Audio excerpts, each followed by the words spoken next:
วันนี้เราจะสอนเกี่ยวกับการบวกเลขออโต้จาก SQL โดยผ่านจาก NetBeans หรือ Java เราตามขั้นตอนต่อไปโดยตัวนี้จะเป็นที่ดีนึงหักเลขเข้าแล้วตัวนี้ต้องบวกออโต้ก่อนแล้วสกิลสักวันนี้เราจะเก็บ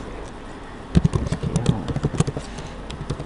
เราจะเอาจากตัวนี้มากัน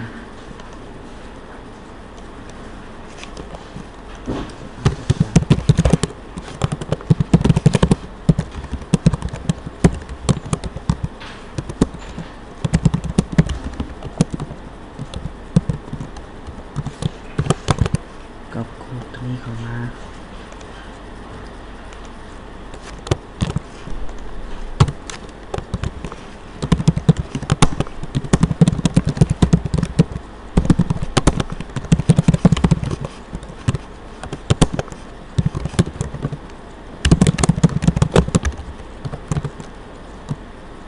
สร้างสตริงตัวนึงมาเก็บค่าตัวนี้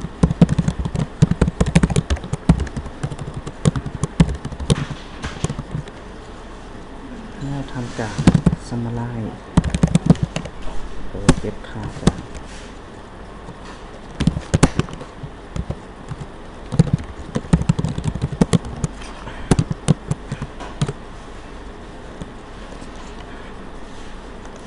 แล้วตัวนี้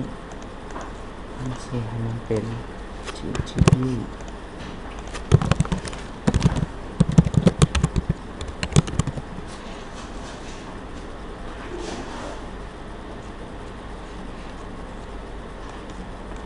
หลังจากนั้นเราจะเซฟค่าเข้าไปแล้วก็ลองมาทำกันเบิ่งมา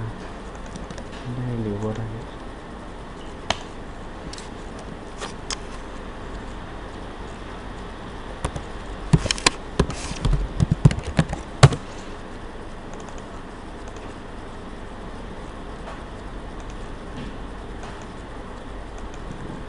อันนี้เป็นเลขหนึ่งเนี่ยอันนี้1มาเป็น